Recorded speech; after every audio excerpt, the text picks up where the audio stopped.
Jerry's last day at Griffin, but I think we'll see him again in the future because I know you've offered to fill in, and I appreciate that. I really want Jerry to talk, but I just want to say a few things. As you guys know, Jerry's been in the radio business for 50 years. We're really lucky to have had you for the last 6-7 years. It's going to be, when you walk out of the newsroom, just like I said at Figs, we're missing out on a ton of expertise, history, experience, and original reporting.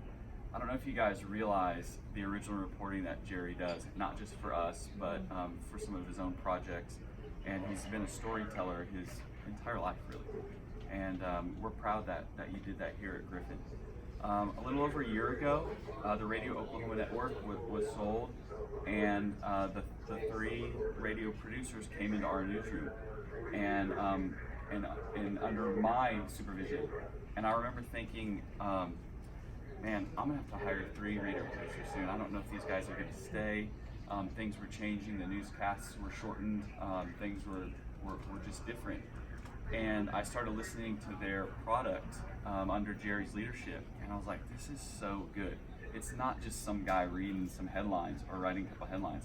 There was sound, there was nat sound, there was pieces of sound taken from our shows so that we heard our reporters or anchors on the radio. And we expanded that not just to the radio dial, but now it's on Alexa. So we get daily news reports on digital airwaves too.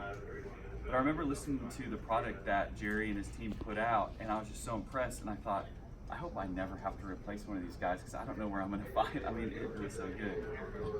We're really lucky to have had Jerry, Jack, Jim, Michael, creating that content for us, because it's so much more than just writing a minute's worth of headlines. You really told a story in there with sound and that sound, and we appreciate that. We're going to miss that too. So I know you're looking forward to doing more traveling and having more time off. I'll let you kind of take it now. I was thinking this morning when I got into radio, what the newest technology was cassette recorders. That's true. We used to use portable reel-to-reels, right, Michael?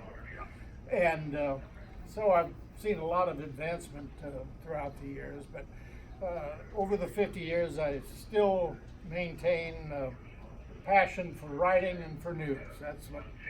To me, that's what it's all about. It's about the story. It's not about me. It's not about the presenter or the announcer. It's the story and seeking the truth, and that's what I've always lived by. And I still recall covering a story, the Roger Dale Stafford sirloin stockade killings. I covered the trial down in Purcell.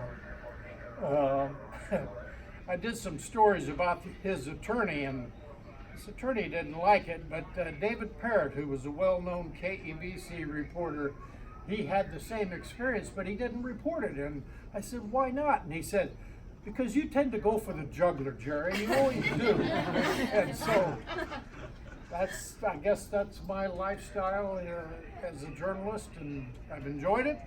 And, it's paid off handsomely, at least in certain aspects of journalism. So I appreciate all the things that have been allowed me to do here by Griffin.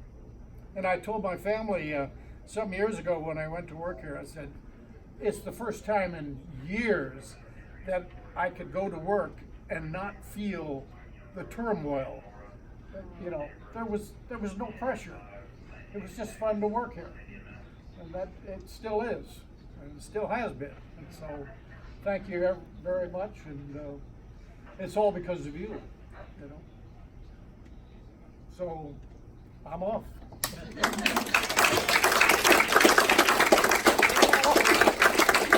But I shared this with Robin a couple of weeks ago. I printed it off back here. It comes from Doonesbury. Years ago, David Derry, when he became the journalism dean at OU, gave me a copy of it, where it was the character based off of Hunter Thompson, where he said, there are no winners in journalism. Journalism, they're only survivors. Only survivors. It's a snake pit, you know, and you have to just learn to survive. That's what it's been. So, thank you very much. We're gonna miss you, Jerry. Thank you.